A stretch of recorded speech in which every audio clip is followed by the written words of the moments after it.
কিস্তির টাকা পরিশোধ করতে না পারায় ৫ মাসের অন্তঃসত্ত্বা এক গৃহবধূকে মারধরের অভিযোগ উঠেছে বেসরকারি এনজিও সংস্থা কোডেকের কর্মীদের বিরুদ্ধে। ঘটনাটি ঘিরে স্থানীয় এলাকায় ব্যাপক চাঞ্চল্যের সৃষ্টি হয়েছে।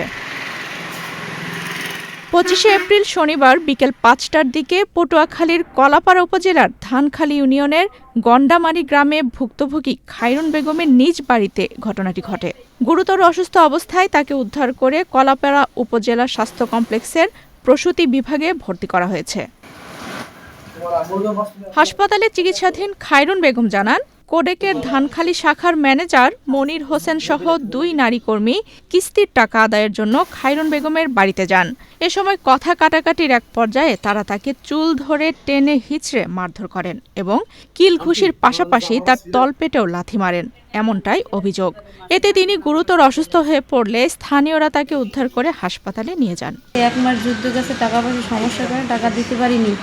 আপনারা সামনের মাসে আসেন, আমার স্বামী বলছে সামনের মাসে টাকা পাঠান, আমি আপনাকে কিছু টাকা যদি যা পারি ওইটাই আপনাকে আমি দিব। তারা না মানে নেই, না মানার পর আমার গায়ে হাত তুলছে মহিলা ২ জন মাঠ কর্মী আর ম্যানেজার। আমার মাথার চুল ধরছে, মাথায় ঘুষি মারছে, তলপেটে লাথি মারছে। আমি খারাপ কিছু বলিনি বা খারাপ কিছু করিনি, আমার কি জন্য আমার গায়ে হাত তুলছে। স্থানীয় সংরক্ষিত নারী ইউপি সদস্য মালা বেগম বলেন, খবর পেয়ে ঘটনাস্থলে গিয়ে তাকে অসুস্থ অবস্থায় উদ্ধার করে হাসপাতালে ভর্তি করা হয়। কিস্তির টাকার জন্য আসছে, আসার পর সেই জায়গায় সেই কিস্তি দিতে অপারগ, দিতে পারে নাই বিধে ওখানে তাদের সাথে ঝামেলা হয়েছে। ওনাকে বলছে যে তুমি যেহেতু টাকা দিতে পারবো না, তোমার বাইন্ডিসেন্ডে নিয়ে গেলে এমনি টাকা আদায় হইবে। তো ওনারে দড়ি টাইনে ঘর থেকে বাইর করে ওই মহিলা ঘর থেকে বেরোইবে না।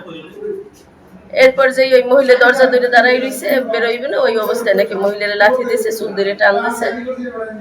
এবার ওই গলার কাছে খামচিও দিয়েছে, সে দাগও আছে, আবার কামিজ টামিজ ছেঁড়া আছে। কলাপাড়া উপজেলা স্বাস্থ্য কমপ্লেক্সের আবাসিক medical officer doctor Bobby Malakar জানান, গৃহবধূর তলপেটে আঘাতের চিহ্ন রয়েছে। আল্ট্রাসনোগ্রামে ভ্রূণ সুস্থ থাকলেও ঝুঁকি এড়াতে তাকে নিবিড় পর্যবেক্ষণে রাখা হয়েছে। এদিকে ঘটনার সত্যতা পাওয়া গেছে জানিয়ে ওয়ান স্টপ ক্রাইসিস সেলের প্রোগ্রাম অফিসার মোহাম্মদ ইদ্রিস আলম বলেন, ভুক্তভোগীকে প্রয়োজনীয় সব ধরনের সহায়তা দেওয়া হবে। এই ঘটনার সত্যতা রয়েছে। যতদূর জানা গেছে যে একজন ম্যানেজার তার ২ জন সহকর্মী মহিলা সহকর্মীদের নিয়ে কিস্তি আদায়ের জন্য গিয়েছিলেন। তিনি কিস্তি দিতে অসমর্থ হওয়ায় তাদের সাথে হাতাহাতি এবং দস্তাদস্তি হয়। কলাপাড়া থানা থেকে পুলিশ এসে খবর নিয়ে গেছে। একই সাথে ইউনো স্যারের নির্দেশে একটা প্রতিনিধি দল তার সাথে এসে খোঁজ খবর নিয়ে তাকে সকল ধরনের সহযোগিতা করার জন্য আশ্বাস দিয়ে গেছে। এ বিষয়ে কলাপাড়া থানার ভারপ্রাপ্ত কর্মকর্তা মোহাম্মদ নজরুল ইসলাম জানান, এখনও কোনো লিখিত অভিযোগ পাওয়া যায়নি। অভিযোগ পেলে তদন্ত করে আইনগত ব্যবস্থা নেওয়া হবে। আফসানা রিপা, ডেস্ক রিপোর্ট, বাংলাদেশ প্রতিদিন।